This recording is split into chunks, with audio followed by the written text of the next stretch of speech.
Wednesday, and it's bloody cold in the shed.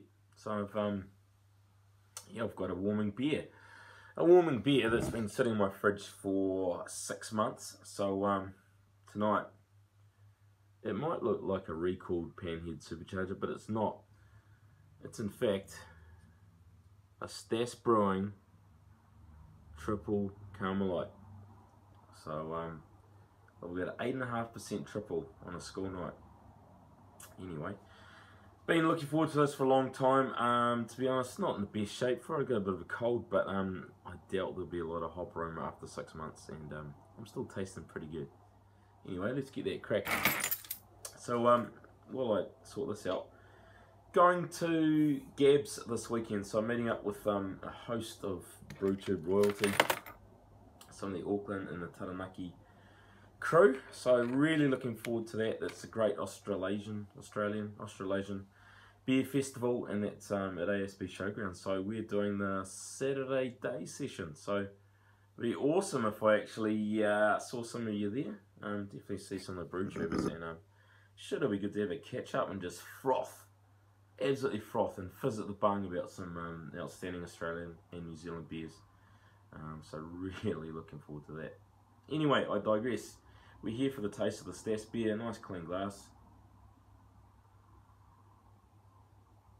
Although me old sniffer's a bit bung, I'm definitely picking up some Belgian, some phenols. Nothing hot or boozy, and it's had an age to condition. Now, I have not been blessed to actually try a triple Carmelite. But I know Tube Dino's has got one. He got one from a client of his. I'm almost at the yeast there. Stass warned me that it was a low carb. That was pouring out amazingly clear till I upended the last tiny bit of yeast. I should go and propagate that. Maybe. Yeah, bad boy. So yeah, getting a bit of sweetness, a bit of caramel, and yeah, definitely some sort of Belgian esters. Not sure what yeast he brewed this with, but for once I'll actually put a description down below as to Stass's Brewday. I have not brewed I have not brewed a triple before. I've done a double, and a triple and a quad is on my list of beers to brew, and quite keen to do some small batch kind of special occasion beers like this. It's not a school night beer, but I've had a good week so far. Anyway, cheers Stass. Let's get a taste. First thing that strikes me is there's no booze in that. That has mellowed. I don't know whether it was boozy to begin with.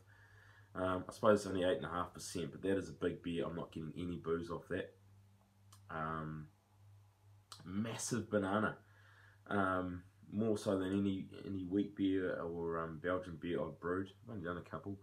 I'm almost getting like mashed banana, or can you imagine fried banana with their pancakes and bacon? I'm getting a real black banana taste.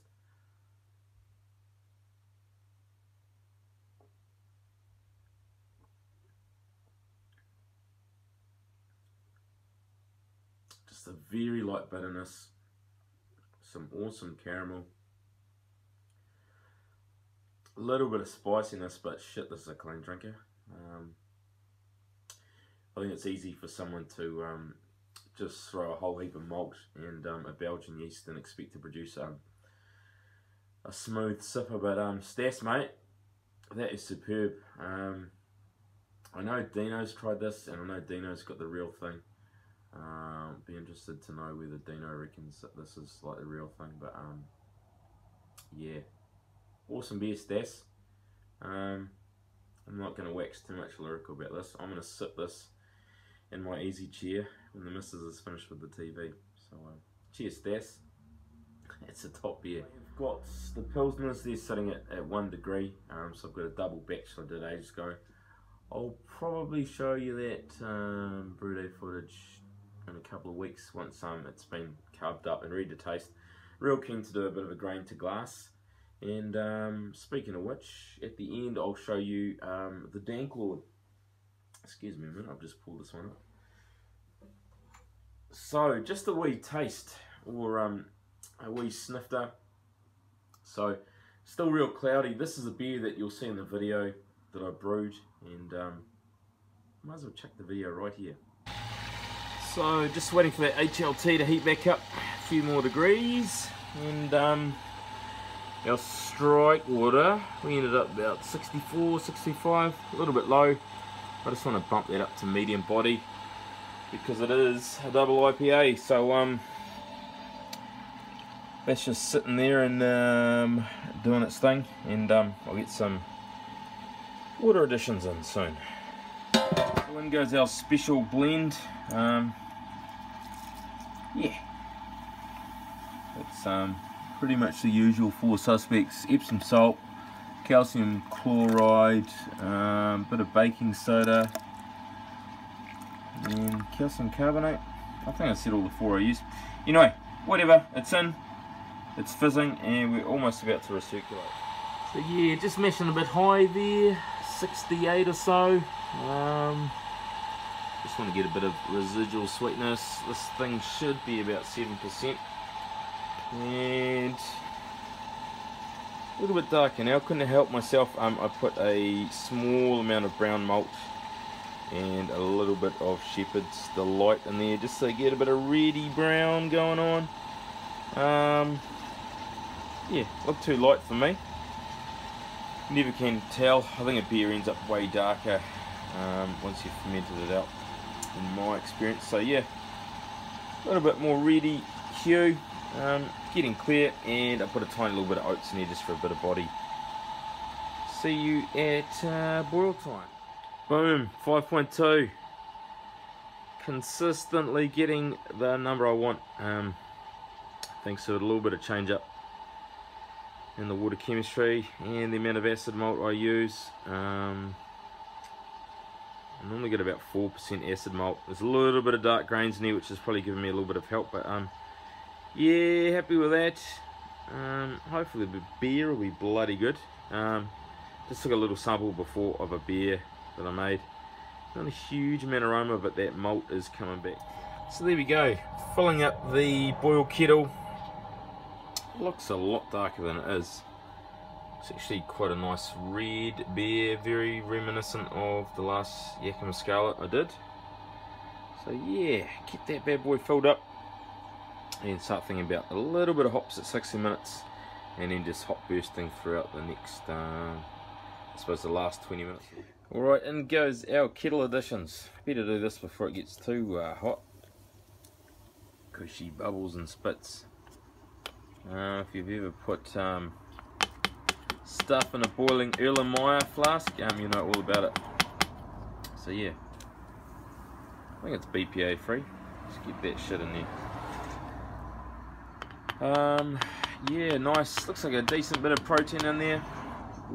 Nearly at boil time, and yeah, as I say, we'll do a 60-minute hop addition once that reaches hop break, and then a big whirlpool load and some light. First dry hop, and it's a lonely 5 grams of Columbus, or Columbus.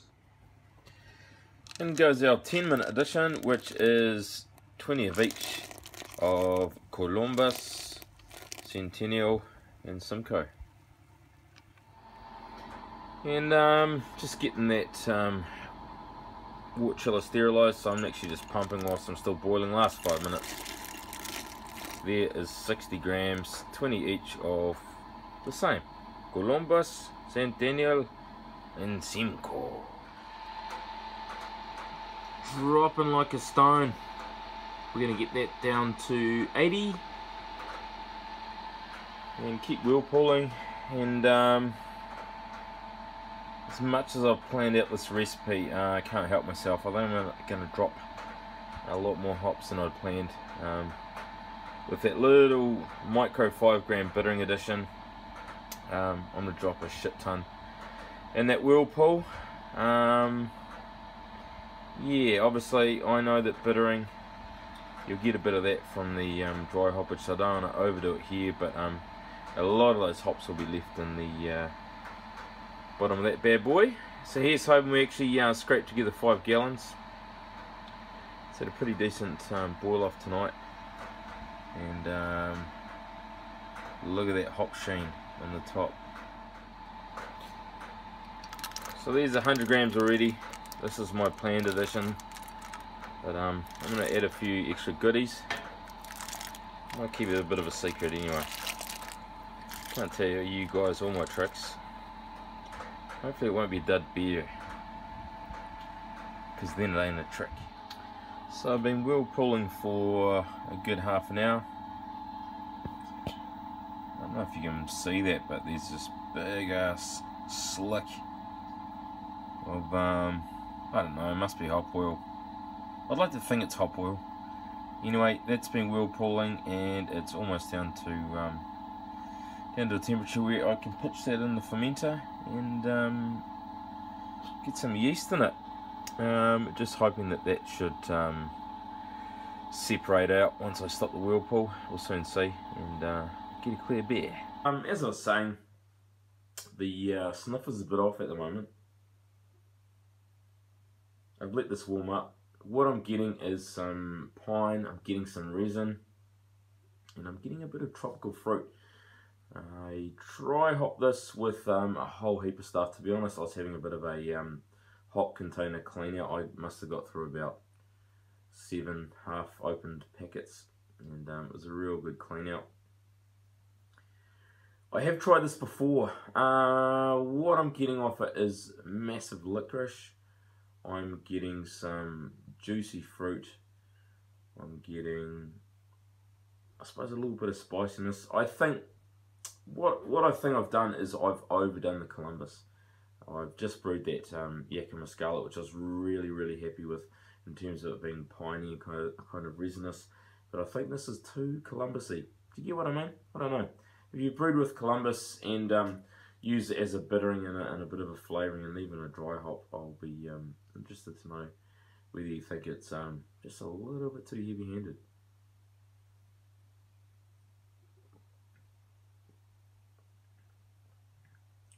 In saying that, having played around with my water chemistry, I'm definitely getting a lot more malt back in my beers. I have had some ridiculously fruity, hoppy kind of pales, but I think I've kind of redressed that in terms of the taste. The aroma though, to be honest, it's not popping.